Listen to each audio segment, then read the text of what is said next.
네, 한 주간 평안하셨습니까? 오늘도 주님의 임재와 주님의 영광으로 충만한 주일이 되시기 바라겠습니다. 이제 마음을 정돈하시고 주님 앞에 기도드리심으로 8월 넷째 주 주일 예배를 하나님께 드리겠습니다. 다 같이 기도드리겠습니다.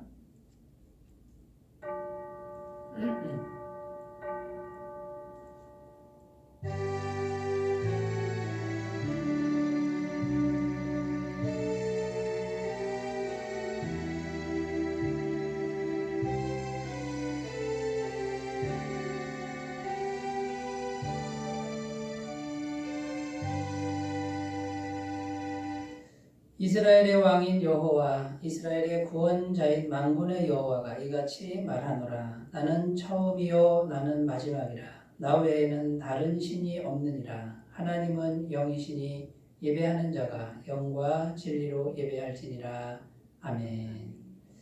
사랑하시는 주님, 지난 한 주간도 변함없는 사랑으로 저희들의 삶을 은총으로 채워주심에 감사를 드립니다.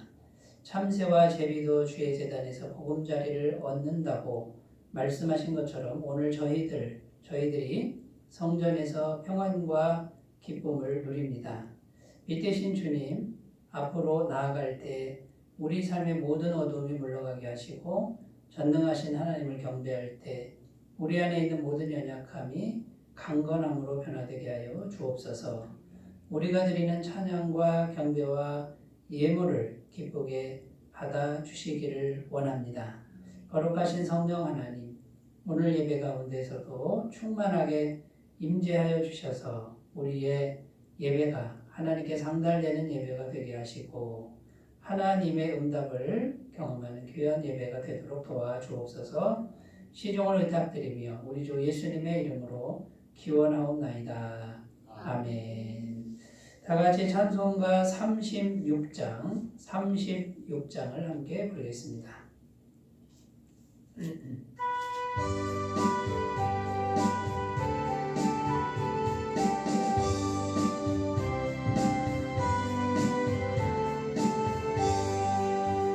주 예수 이름 높이어 다 찬양하여라.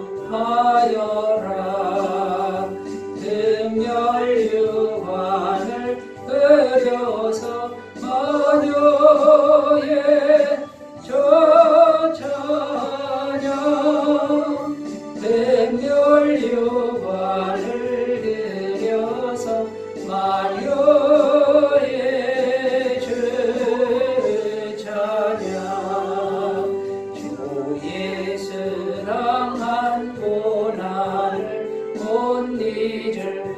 죄인아 내 귀한 몸에 바쳐서 마녀의 저 찬양. 내 귀한 몸에 바쳐서 마녀의 저 찬양. 이 지구 위에 거하는 온 세상 사람들 그 크신 위엄 높여서 마녀의 저 찬양. 그 크신 위엄 높여서 마녀의 저 찬양.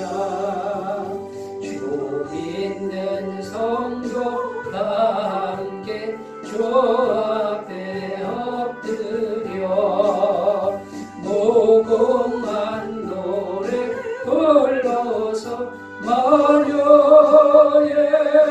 저 찬양.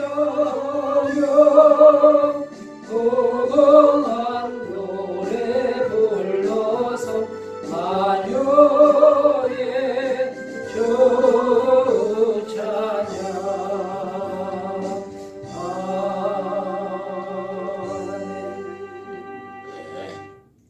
사도신경으로 신앙 고백을 하나님께 드립니다. 나는 전능하신 아버지 하나님 천지의 창조주를 믿습니다. 나는 그의 유일하신 아들 우리 주 예수 그리스도를 믿습니다.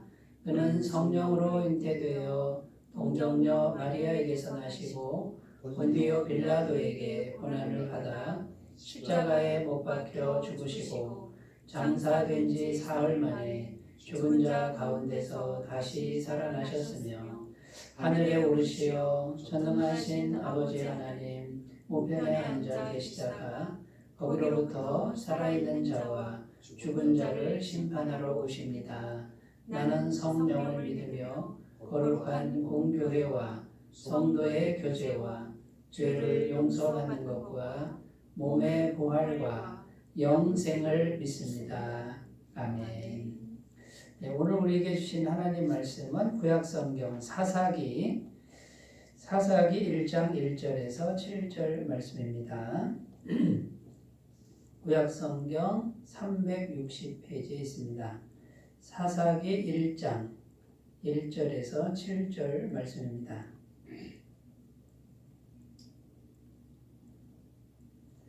하나님 말씀을 제가 봉독해 드리겠습니다. 여호수아가 죽은 후에 이스라엘 자손이 여호와께 여쭈어 이르되 우리 가운데 누가 먼저 올라가서 가나안 족속과 싸우리이까? 여호와께서 이르시되 유다가 올라갈지니라. 보라 내가 이 땅을 그의 손에 넘겨 주었노라 하시니라. 유다가 그의 형제 시므온에게 이르되 내가 제비 뽑아 얻은 땅에 나와 함께 올라가서 가나안 족속과 싸우자. 그리하면 나도 내가 제비 뽑아 얻은 땅에 함께 가리라 하니 이에 시므온이 그와 함께 가니라. 유다가 올라가며 여호와께서 가나안 족속과 브리스 족속을 그들의 손에 넘겨주시니 그들이 베색에서 10,000명을 죽이고 또 베색에서 아도니 베색을 만나 그와 싸워서 가나안 족속과 브리스 족속을 죽이니 아도니 베색이 도망하는지라 그를 쫓아가서 잡아 그의 엄지손가락과 엄지발가락을 자르매 아도니 베색이 이르되 옛적에 70명의 왕들이 그들의 엄지손가락과 엄지발가락이 잘리고 내 상 아래에서 먹을 것을 줍더니 하나님이 내가 행한 대로 내게 갚으심이로다 하니라. 무리가 그를 끌고 예루살렘에 이르렀더니 그가 거기서 죽었더라. 아멘. 네. 오늘 말씀의 제목은 하나님을 왕으로 모시고 있습니까? 하나님을 왕으로 모시고 있습니까? 이런 제목으로 함께 은혜를 나누겠습니다.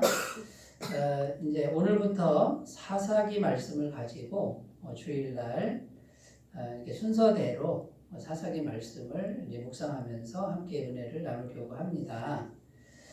그래서 이 사사기 이 말씀이 정말 중요한 말씀인데요. 이 사사기를 우리가 보면은 하나님의 그 구원의 은총을 우리가 새롭게 만날 수 있다라는 것이죠. 그런데 이 사사기는요, 이스라엘 백성, 하나님의 백성들이 틈만 나면 하나님을 떠납니다. 세상을 향해 떠나가는데, 그래서 고통 중에 있다가 이제 드디어 하나님을 찾으면 부르짖어 기도하면 하나님이 언제든지 구원해 주시는 이제 그런 이제 이야기입니다. 그래서 그 구원할 때 사사라고 하는 사람들을 세웁니다. 사람을 꼭 세워서 그 사람을 통해서 이제 구원하시는 이야기가 이 사사기라고 할 수 있죠. 그래서 하나님께서 우리가 현실적으로 고통당하고 힘든 일을 겪을 때 사사를 통해서 구원해 주시는 그런 아름다운 이야기인데요. 그런데 이 하나님의 백성들이 틈만 나면 조금 살만하면 다시 타락을 하고 또 금방 또 구원받은 걸 금방 잊어버리고 또 세상으로 가서 하나님과 멀어지고 이런 안타까운 이야기가 이제 계속 펼쳐지는 것이 이제 또 사사기입니다. 그래서 이 사사기를 통해서 우리가 어떻게 해서 우리가 타락을 하고 고통을 당하고 또 압제를 당하고 이런 일을 겪게 되는지 그걸 볼 수 있고요. 그 다음에 또 어떻게 하면 하나님이 언제든지 구원해 주시는가 이런 것도 알 수 있는 것이 이제 사사기 말씀이라고 생각이 됩니다. 그래서 이 사사기를 통해서 우리가 하나님의 심정을 더욱 깊이 경험하고 하나님과 더 가까이 나아가시는 그런 계기가 되셨으면 좋겠습니다.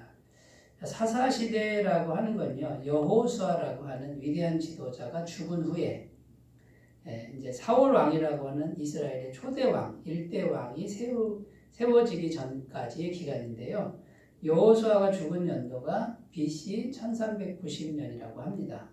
그리고 사울 왕이 이제 이스라엘 나라의 첫 번째 왕이 된 때가 이제 연도가 있는데 그 연도까지가 약 350년 후에 이제 그 사울 왕이 되는 거죠. 그래서 350년간의 그 기간이 사사시대가 되는 겁니다. 그래서 성경에는 이 사사가 모두 16명이 나오는데요. 그 350년 동안에 계속 타락하고 고통당하고 또 구원받고 타락하고 고통당하고 구원받는 이야기가 계속 반복되는 것이 이 사사기라고 할 수 있습니다. 사사라는 뜻은요, 쇼페트라는 히브리어 단어인데 재판하다, 다스리다, 구원하다. 그러니까 세 가지의 의미가 담겨 있죠. 재판하는 역할, 그 다음에요, 통치하는 역할, 그 다음에 구원하는 역할. 이 세 가지를 다 하는 사람을 사사라고 합니다. 그런데 이때는 이제 왕이라고 하지 않죠. 그냥 비상시에 세워진 인물이에요. 그래서 평상시는 재판하는 일을 하고 비상시에는 군사를 모집해서 나라를 구원하는 역할을 했던 사람들을 사사라고 하는 거죠. 이 사사시대는 암울한 시대입니다. 밝은 시대가 아니라 타락한 시대입니다. 사사가 16명이 나오는데 여러분 사사가 왜 필요하겠어요? 이 구원자가 왜 필요하겠어요? 하나님의 백성들이 이제 이게 뭐 어떡합니까? 너무 고통 중에 있으니까 하나님이 구원하기 위해서 세운 사람이 사사인데 결국은 하나님의 백성들이 자꾸 타락을 하고 자꾸 세상으로 가서 고통을 당하다 보니 사사를 세워서 구원해야 되는데 16명이나 세우는 거예요. 그러니까 계속 타락한 시대를 말해주는 거예요. 그래서 사사라고 하는 위대한 영웅이 나옵니다. 영웅은 난세에 나온다 그러잖아요. 타락한 시대에 영웅이 나오는 거잖아요. 그런데 여러분 하나님의 뜻이 무엇일까요? 영웅을 만드는 게 하나님의 뜻일까요? 그게 아니라는 거죠. 하나님은 영웅이 필요한 시대를 원하지 않습니다.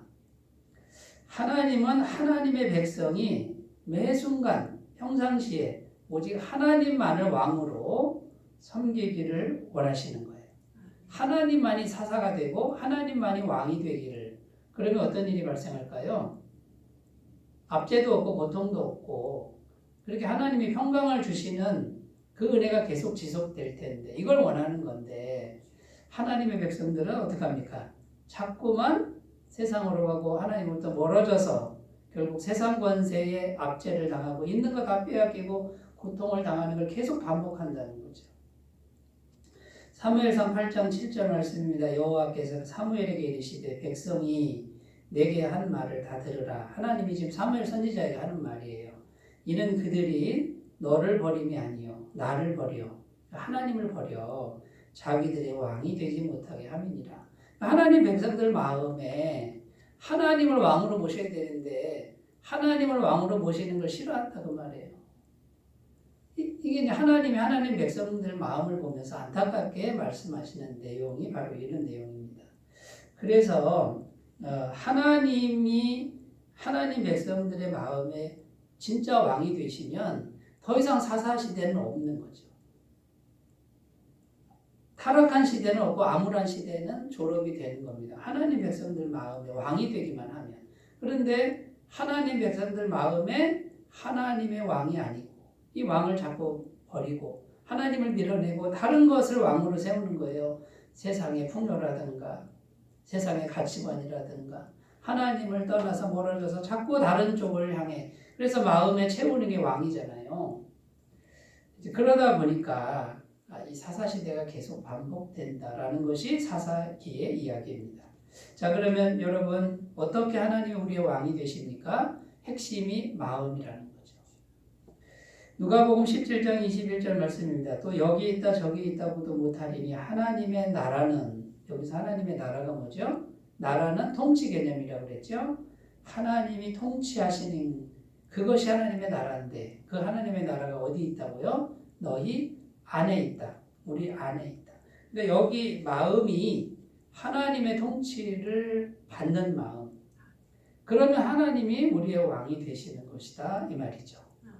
그래서 하나님이 항상 우리의 마음에 왕이 되시면 더 이상 사사시대는 없어요. 왜냐하면 하나님이 사사이시니까. 하나님이 왕이시니까. 그러면 타락도 없을 것이고 고통도 없고 압제도 없고 빼앗김도 없는 하나님의 은혜가 계속해서 우리와 함께하는 그런 시대가 될 줄로 믿습니다. 그래서 우리가 하나님을 왕으로 모시자 이거예요. 사사기 이제 첫 시간인데 그럼 어떻게 하면 하나님을 왕으로 모시는 것이냐. 오늘 1절부터 7절까지 읽었는데 오늘 본문 말씀을 통해서 살펴보도록 하겠습니다. 첫 번째는요. 여호와께 묻는 것이다 라는 거예요. 여호와께 묻는 것이 여호와 하나님을 왕으로 모시는 것이다. 이런 의미가 되는 거죠. 사사기 1장 1절입니다. 여호수아가 죽은 후에 이스라엘 자손이 여호와께 여쭈어 이르되 우리 가운데 누가 먼저 올라가서 가나안 족속과 싸우리까 이렇게 말씀하고 있습니다. 지금 여호수아가 가나안 땅을 정복을 했는데요. 이제는 패전병들이 있어요. 아직도 남아있는 그 가나안 족속과 싸워야 됩니다. 하나님은요 그냥 주시는 게 아니라 싸워서 쟁취하라 이렇게 말씀하셨단 말이에요. 근데 이제 사람들이 이 전쟁을 두려워하는 사람들도 있었다는 거죠. 그러니까 머뭇머뭇하는데 이제는 이제 패전병들을 다 정복을 해야 된단 말이죠. 그런데 뭐부터 하는 겁니까? 여호수아가 이제 지도자는 죽었습니다. 그런데 어떻게 했다는 거예요? 이스라엘 자손이 여호와께 여쭈어 이르되 이렇게 했다는 거죠. 여러분 여호와께 묻는 거예요. 하나님께 묻는 그 자체가 하나님 당신이 왕이십니다. 이런 신앙 고백이 되는 겁니다. 여호와께 묻는 일은요. 여호수아라고 하는 위대한 지도자가 평생 동안 계속 해왔던 일들이었다는 겁니다. 여호수아의 주인이었던 모세도 항상 여호와께 묻던 사람이죠. 그러니까 위대한 지도자들의 첫 번째 특징이 뭐냐면 하나님께 항상 묻는 거예요. 묻고 그 다음에 어떻게 해요? 하나님의 결재를 받아서 그 다음에 순종하는 것. 이것이 하나님을 왕으로 모시는 것이다 라는 거죠. 여러분 하나님께 물으면 어떻게 돼요? 하나님께 묻는 그 순간에 이 문제가 누구에게 가는 거죠? 하나님께 가는 거고 이제 하나님께 드리는 문제가 되고 그다음에 하나님이 이제 책임지는 문제가 됩니다. 그래서 하나님이 결제하시면 그대로 성취가 된다라는 것입니다. 누가복음 5장 1절에서 11절에 보면 베드로가 밤새도록 그물질을 하는데 한 마리도 못 잡는 이야기가 나옵니다. 밤새도록 했는데도 한 마리도 못 잡았는데 새벽에 이제 정리를 하고 들어가려고 하는데 예수님이 배를 빌립니다. 그 배를 빌리는데 사람들이 많이 왔습니다. 그 배 위에서 말씀을 전하시고 그 다음 베드로에게 말씀하십니다. 다시 깊은 데로 나가서 그물을 내려 고기를 잡으시오 라고 이렇게 말씀을 하셨습니다. 베드로는 밤새도록 그물질을 하고 나서 한 마리도 못 잡은 상태였거든요. 다시 나가고 싶은 마음이 없었습니다. 그런데 예수님이 말씀하셨기 때문에 할 수 없이 나간 겁니다. 자원하는 마음도 아니고 믿습니다 하고 믿는 마음도 아니었어요. 그런데 예수님 말씀을 듣기 싫었는데 그냥 순종했다라는 거거든요. 나갔는데 엄청나게 많은 고기를 2배에 잠기도록 잡았다라는 이야기가 나옵니다. 여러분 차이는 딱 하나입니다. 뭡니까? 예수님의 결제가 있었다는 거죠. 밤새도록 그물질을 했을 때는 누가? 베드로가 결제한 일이죠. 베드로가 책임지는 일이란 말이죠. 예수님이 나타나셔서 다시 나가서 그물을 내리라 이렇게 말씀하시는 것은 이제 누가 결제한 거죠? 예수님이 전능하신 하나님이 결제하신 일이니까 누가 책임집니까? 하나님이 책임지는 일이라는 거죠. 그런데 베드로는 전혀 믿음이 없었습니다. 그런데 중요한 게 뭡니까? 말씀에 순종했다라는 거죠.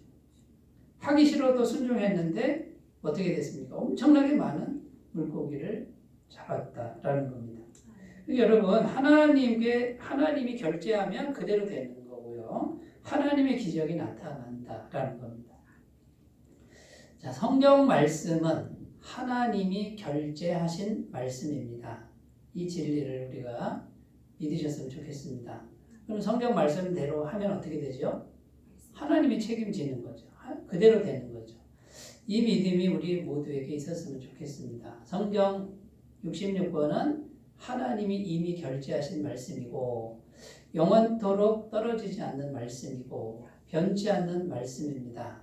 자, 그러면 하기 싫어도 듣기 싫어도 내가 다 해봤는데도 어떻게 해야 되죠? 순종하는 거죠.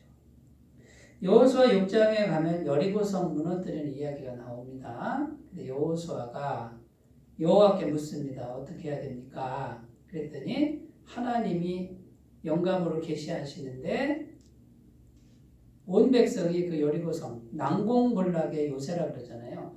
절대로 무너지지 않는 성이었습니다. 한 바퀴씩 돌을 하는 거예요. 일주일에 한 바퀴씩 돌고 마지막 날 7째 날에는 어떻게 하라고요? 7바퀴 돌으라 그러죠.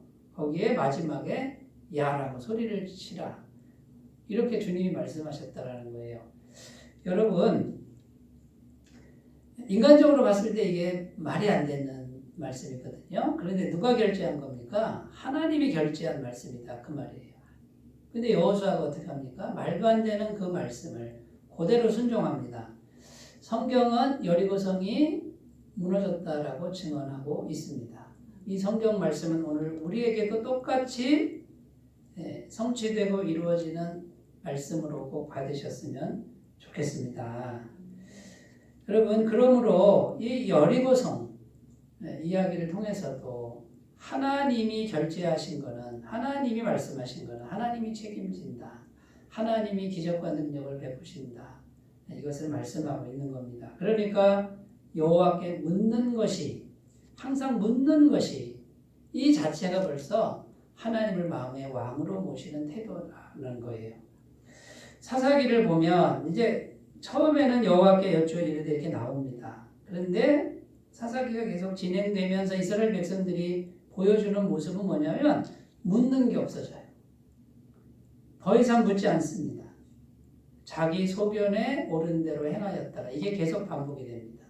자기 마음대로 했다 그 말이죠. 누가 왕인 거예요? 자기가 왕인 거예요. 그래서 타락을 합니다. 여러분, 여기서 우리가 이제 질문을 우리가 할 수 있습니다. 자, 그럼 나는 지금 여호와 하나님께 얼마나 묻고 있느냐라는 거예요. 여러분, 묻고 계십니까? 매 순간 하나님께 묻고 있습니까?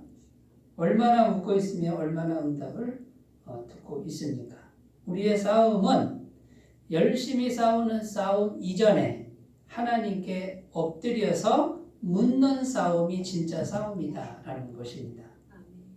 마귀는요, 어떻게 하든지 묻지 못하게 합니다. 이 말은 무슨 말이에요? 기도 못하게 합니다. 기도 못하게. 그 다음에요, 말씀 안 보게 하는 거예요. 하나님을 잊어버리게 자꾸 만드는 거죠. 반대로 마귀는요, 벌벌벌 떨 때가 있어요. 뭘 벌벌벌 떠냐면 기도하는 성도를 보면 벌벌벌 떨고, 기도하는 교회, 이건 뭡니까? 하나님께 묻는 교회, 하나님께 자꾸 묻는 성도를 보면 마귀가 벌벌벌 떤다라는 거예요. 이것을 꼭 우리가 기억하셨으면 좋겠습니다. 자, 그러면 하나님께 물을 때 어떻게 물어야 됩니까? 첫 번째, 1:1 관계로 물으시기 바랍니다. 예레미야 33장 3절, 너는 내게 부르짖으라. 내가 내게 응답하겠고 내가 알지 못하는 크고 비밀한 일을 내게 보이리라. 어떻게 기도하라고요? 하나님과 1:1로 너는 내게 정식으로 하나님하고 부르라는 거죠. 두리뭉실하게 하는 게 아니고요. 하나님, 아버지, 제가 이 문제 가지고 왔습니다. 어떻게 할까요? 라고 정식으로 물으라는 거예요. 그러면 하나님이 네가 나에게 정식으로 기도했으니 물었으니 나도 너에게 정식으로 응답하겠다. 이렇게 약속하고 있는 것입니다. 자, 두 번째, 기도하면 이제 우리가 물었으면 그 다음에요. 어떤 일이 발생하냐면 성령님이 말씀을 깨닫게 하는데 성경 말씀, 기록된 말씀을 깨닫게 하실 때가 있습니다. 그러면 그 말씀을 붙들고 기도하고 그 말씀에 순종하는 거예요. 요한복음 14장 26절입니다. 보혜사 곧 아버지께서 내 이름으로 보내실 성령 그가 너희에게 모든 것을 가르치고 내가 너희에게 말한 모든 것을 생각나게 하리라. 하나님께 물으면 하나님의 성령께서 응답하실 때 가장 좋은 게 뭐냐면 기록된 말씀이 깨달아지게 하는 거죠. 이 기록된 말씀은 성경을 읽어도 되고요. 설교, 선포된 말씀을 들을 때 마음에 와닿는 말씀도 되고요. 그 다음에 믿음의 사람들과 대화할 때 반복적으로 말씀이 동일하게 우리에게 전해집니다. 우리가 하나님께 묻는 걸 계속하면 하나님은요. 우리가 알아들을 때까지 말씀을 주신다는 거 이렇게 좋으신 하나님이라는 걸 신뢰하셨으면 좋겠습니다. 자, 세 번째입니다. 세 번째 이제 이게 아주 중요한 건데요. 우리가 이제 기도한 다음에 응답 받았지 않습니까? 그러면 경험을 한 거잖아요. 그런데 그 한 가지 경험이 그 다음에도 또 되고 또 되고 이렇게 생각지 말라는 거예요. 예를 들어서 아까 제가 여리고성 도는 얘기를 했는데 자, 여리고성을 돌았더니 여리고성이 무너졌다. 그러면 이제 우리는 보통 어떻게 생각하죠? 방법론을 생각하는 거예요. 여리고성을 믿음으로 돌면 여리고성이 무너진다. 그러니까 우리도 가서 돌자. 그런데 여러분, 성경은 이것을 말하는 게 아니에요. 성경은 뭘 말하는 거냐면 방법론을 말하는 게 아니고요. 하나님이 말씀하시는 것은 무조건 순종하는 마음의 태도를 원하는 거예요. 말도 안 되는 것, 내 생각에는 안 맞는 그 말씀을 순종할 수 있겠느냐라는 그런 내용이지.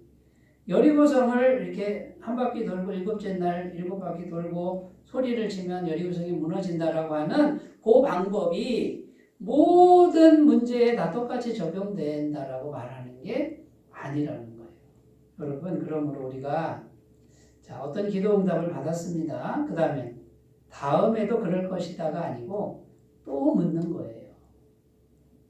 똑같이 말씀하실 수도 있지만 어떡합니까? 전혀 다른 방법으로 전혀 다른 길로 응답을 하실 수도 있다. 하나님이 왕이시니까 하나님 뜻대로 하실 것이다 라는 마음으로 물으라는 거죠. 여러분, 이런 태도를 가지시면 진정 하나님을 왕으로 모시는 귀한 마음이 될 줄로 믿습니다. 자, 두 번째로 가겠습니다. 두 번째는요. 끝까지 순종하는 것. 끝까지 순종하는 것이 하나님을 왕으로 모시는 것이다 라는 겁니다. 사사기 1장 2절, 오늘 2절 말씀이죠.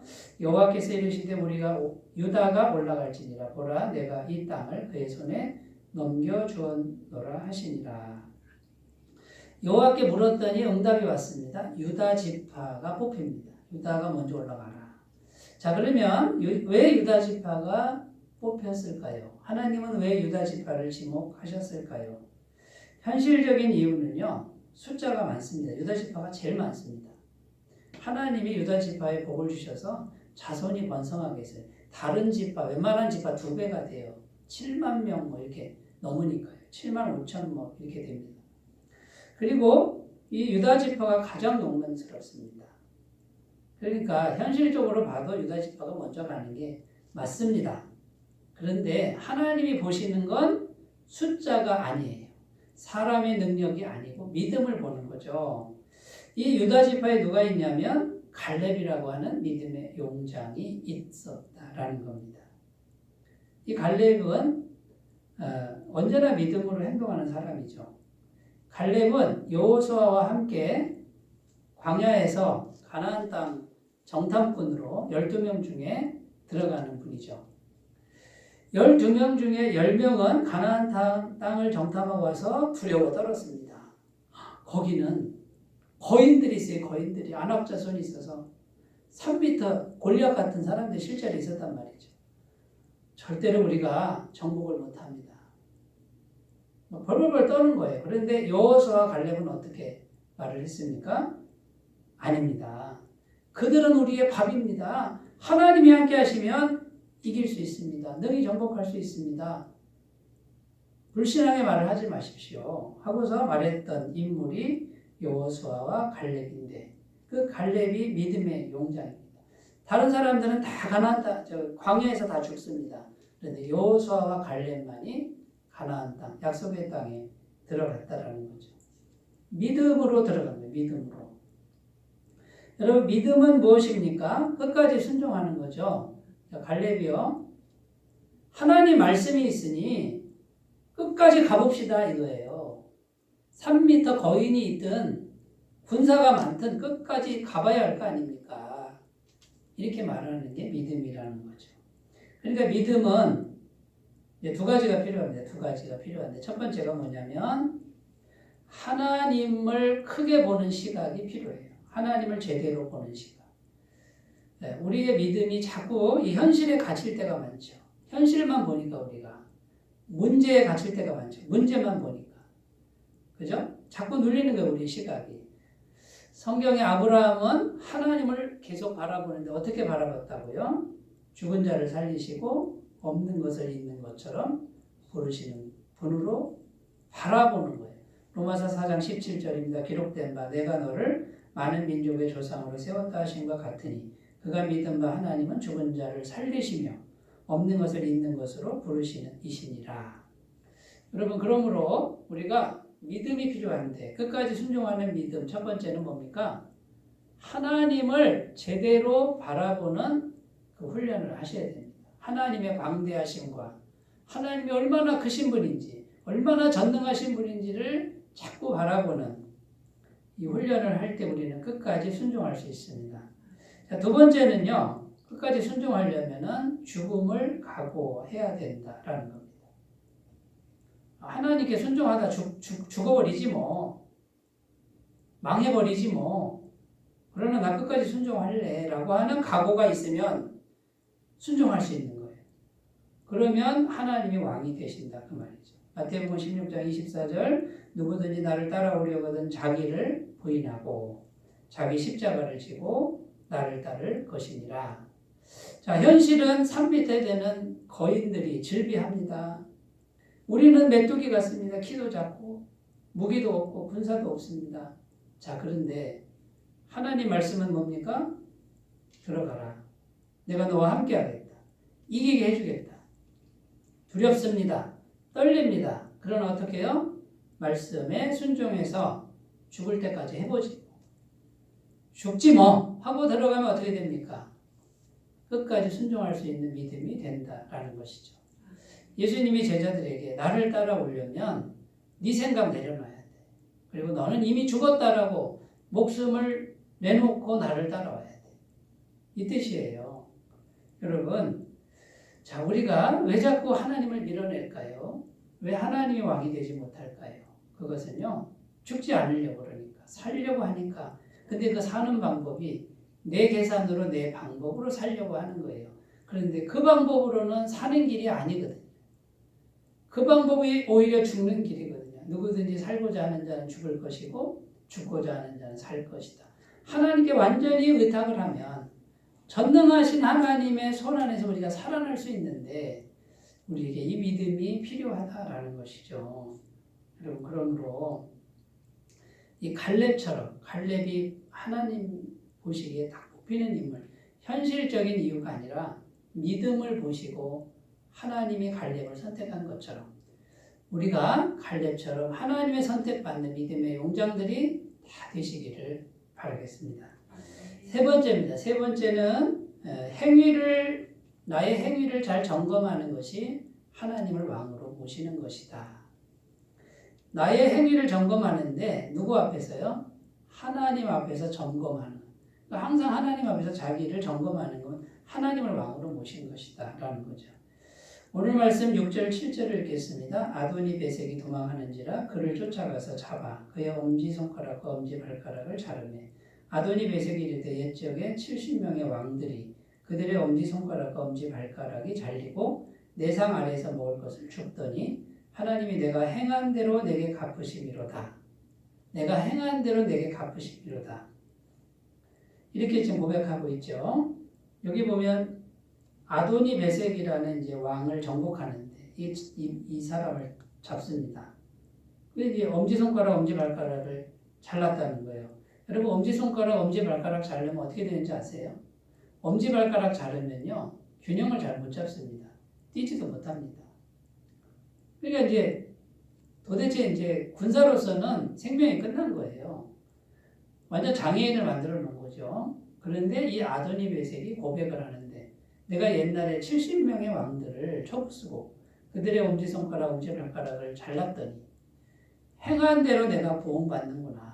내가 한 대로 그대로 받는구나. 이거를 지금 고백했다라는 거죠.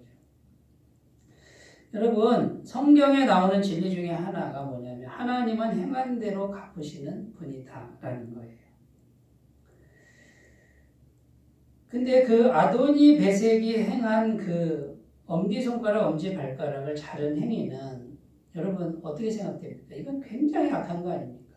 사람을 아예 죽이는 것도 아니고 말하자면 장애인을 만드는, 그러니까 정말 힘들게 인생을 고통스럽게 살아가게 만드는 악하고 잔인하기 그지없는 그런 행동이었다라는 거예요. 하나님은요 이런 독한 마음, 악한 마음을 싫어하시고 심판하시는 분이다라는 거예요. 그러니까 우리 안에 이 독한 마음, 네? 쓴 마음, 독한 마음 이거를 조심하셔야 돼요. 이게 있으면 하나님은 굉장히 싫어하시고 그대로 갚으시는 거예요. 그러니까 우리는 어떻게 해요?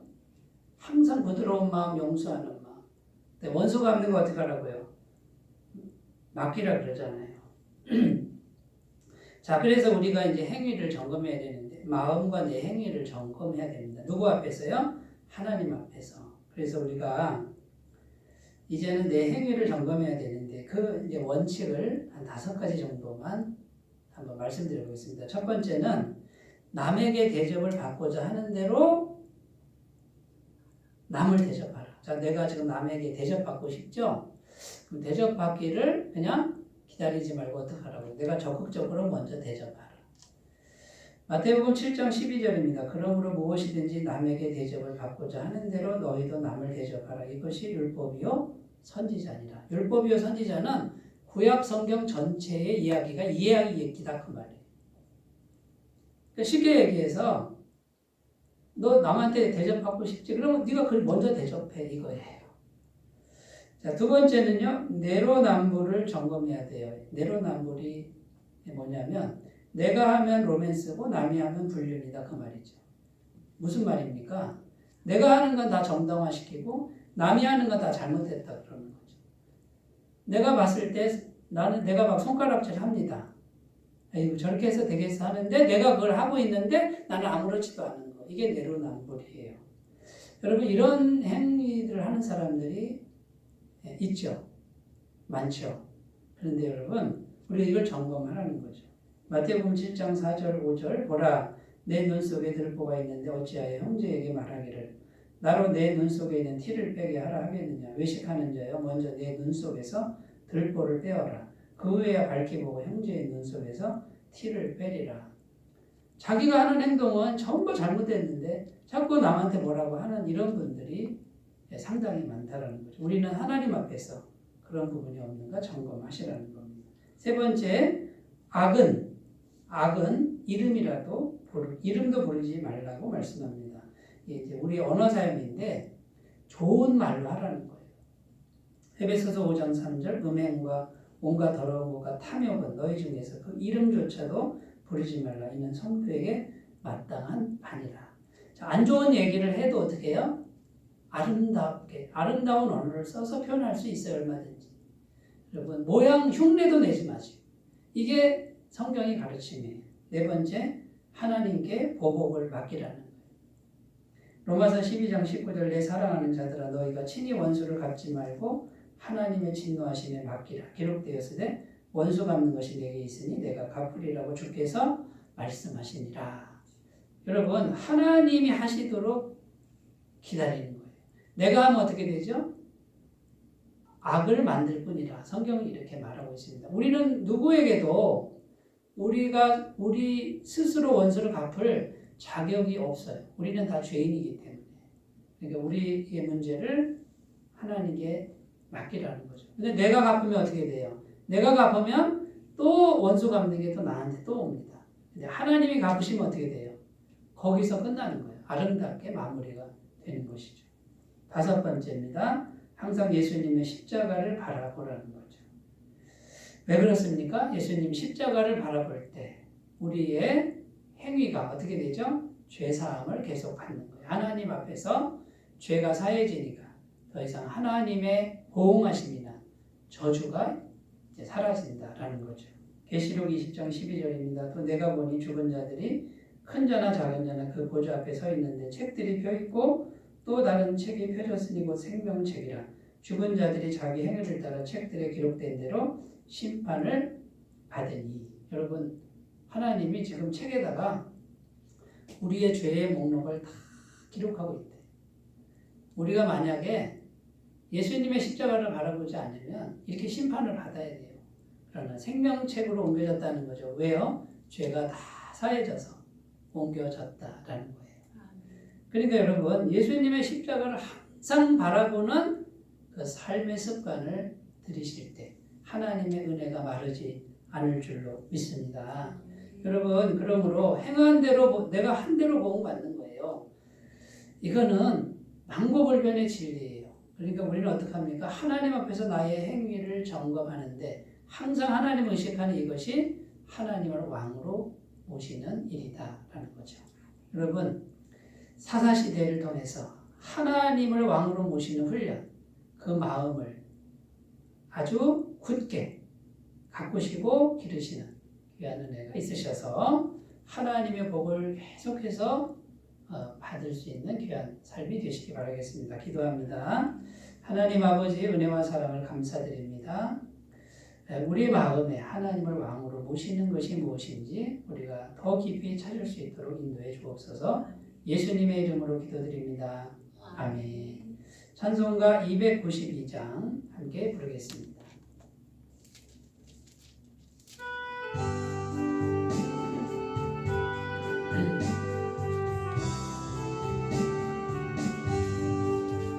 주 없이 살 수 없네 죄인의 구주여 그 귀한 도배 피로 날 구속하소서 그 주의 사랑으로 흘리신 보혈이 내 소망 나의 위로 내 영광 됩니다. 주 없이 살 수 없네 나 혼자 못서리 힘없고 부족하며 지혜도 없도다 내 주는 나의 생명도 나의 힘이라 주님을 의지하여 지혜를 얻으리 주 없이 살 수 없네 내 주는 아신다 내 영의 깊은 간구 마음의 소원을 주밖에 나의 마음 위하라 주리요 내 마음 위로하사 평온케 하시네 주 없이 살 수 없네 세월이 흐르고 이 깊은 고독 속에 내 생명 끝나고 사나운 풍랑일 때 날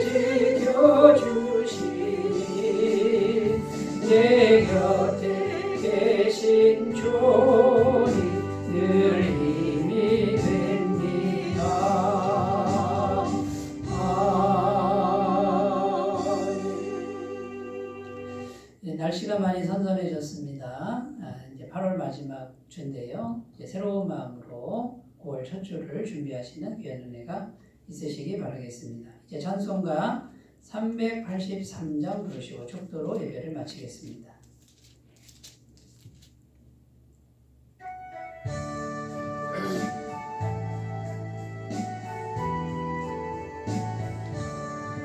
눈을 들어 산을 보니 또 어디서나 천지지은 주 하나님 나를 도와주시네. 나의 발이 실족치 않게 주가 깨어 지키며 택한 백성 항상 지켜 이리 보호하시네.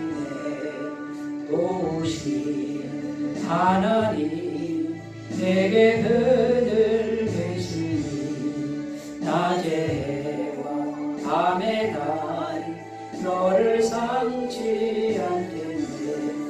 내게 화를 주지 않고 오늘 보호하시며 너의 주의 지금부터 영영 인도하시리.